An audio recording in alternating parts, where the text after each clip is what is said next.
बेटी बेटी होती है, हिंदू की हो, मुसलमान की हो, सिख की हो, ईसाई की हो, उसकी इज्जत के साथ खिलवाड़ मत कीजिए, गुंडागर्दी मत कीजिए। आप तय करने वाले कोई नहीं होते कौन क्या पहनेगा, कौन क्या खाएगा, कौन क्या कैसे रहेगा, कौन। जाफर इस्लाम, आई एम सॉरी। आपने मुझे इस बजट पे अपनी बात कहने का मौका दिया। सर, मैं इस बजट पे और इनके डिजिटल इंडिया पे राजीव जी की एक कविता है, वो एक बड़े अच्छे कवि हैं, उन्होंने लिखा है, वो सदन के सामने सुनाना चाहूंगा। खाओ डिजिटल, गाओ डिजिटल, देश का बैंड बजाओ डिजिटल, रुपया डिजिटल, बैंक भी डिजिटल और सेना का टैंक भी डिजिटल।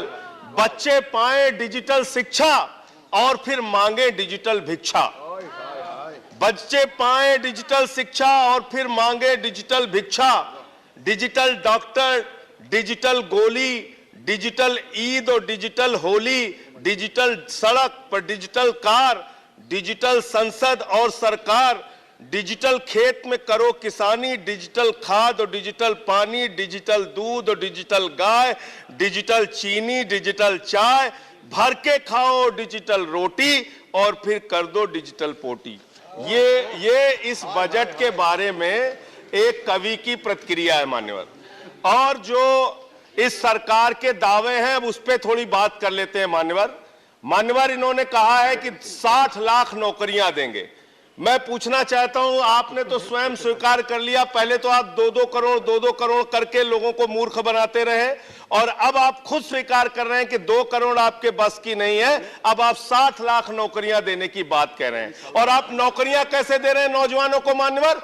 35,000 रेलवे भर्ती के लिए 1 करोड़ नौजवानों ने उसमें फॉर्म भरा और उसके बाद जब उसका परिणाम आता है उसमें घोटाला और गड़बड़ी की जाती है। जब वो नौजवान सड़क पर नौकरी मांगने के लिए निकलते हैं उनको लाठियों से पिटवाया जाता है प्रयागराज में, उनको पटना में लाठियों से पिटवाया जाता है, घर में घुस के लाठियों से पीट पीट के आप नौकरी दे रहे हैं, आंसू गैस के गोले छोड़ छोड़ के आप नौकरी दे रहे हैं। आप कर्मचारियों की बात इस बजट में कर लीजिए मान्यवर। जब कर्मचारियों की चर्चा होती है, पूरे देश के कर्मचारियों की एक ही मांग है, पुरानी पेंशन की बहाली की जाए, पुरानी पेंशन की बहाली की जाए। 40 दिन कोई सांसद और विधायक रह लेता है, पूरे जीवन भर उसको पेंशन मिलती है। 40 साल कोई कर्मचारी नौकरी करता है, उसकी पेंशन आपने खत्म कर दी। पेंशन तो छोड़िए, टैक्स के राहत की उम्मीद थी कर्मचारियों को, आपने इस बजट में वो भी नहीं दिया। इसके साथ साथ मान्यवर, आपने इस बजट में किया क्या है? 22 तक सबको घर देने की आपकी योजना थी, वो 22 तक घर देने की योजना भी पूरी तरीके से जमीन पर उतर के नहीं आई, वो भी फेल साबित हुई।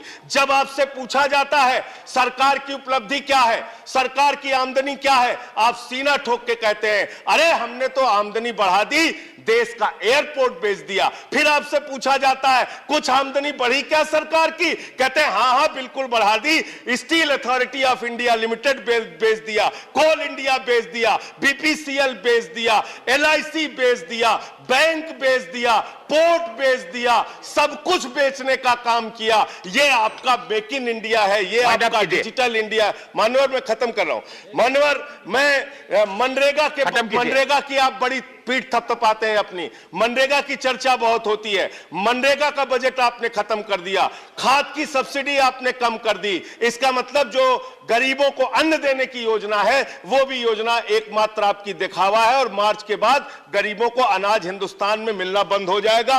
अंत में आपके माध्यम से एक ही इस सरकार से अनुरोध करना चाहूंगा कि अपना ध्यान देश की तरक्की पर लगाइए, देश को आगे बढ़ाने पर लगाइए। बेटी बेटी होती है, हिंदू की हो, मुसलमान की हो, सिख की हो, ईसाई की हो, उसकी इज्जत के साथ खिलवाड़ मत कीजिए, गुंडागर्दी मत कीजिए।